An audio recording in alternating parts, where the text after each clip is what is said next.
আউযু বিল্লাহি মিনাশ শাইতানির রাজিম। বিসমিল্লাহির রহমানির রহিম। আসসালামু আলাইকুম ভিউয়ার্স। আপনারা কেমন আছেন? আশা করি ভালো আছেন।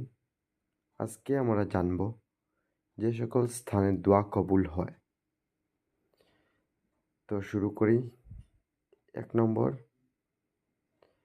শরীয়ত মতে যে সকল স্থান খুব মুতাবারাক অর্থাৎ বরকতওয়ালা সেই সকল স্থানে দোয়া কবুল হয়।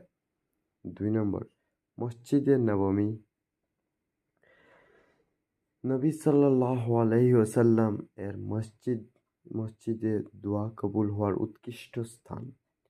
ইমাম জায়েজ রাহমাতুল্লাহ তাআলা আলাইহি বলেন, হুজুর সাল্লাল্লাহু আলাইহি সাল্লামের রোজাতে যদি দোয়া কবুল না হয় তাহলে আর কোথায় হবে?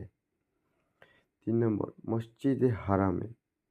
৪ নম্বর, মসজিদে আকসাতে অর্থাৎ বাইতুল মুকাদ্দাসের মসজিদে। ৫ নম্বর, হাজিদের তোয়াফ করার স্থানে। ৬ নম্বর, মুলতাজেম অর্থাৎ আসওয়াদ পাথর এবং কাবা শরীফের দরজায় ঠোকাঠের মধ্যবর্তী স্থানে। ৭ নম্বর, পবিত্র কাবা গৃহে প্রবেশপথে। ৮ নম্বর, জমজম শরীফের নিকটে।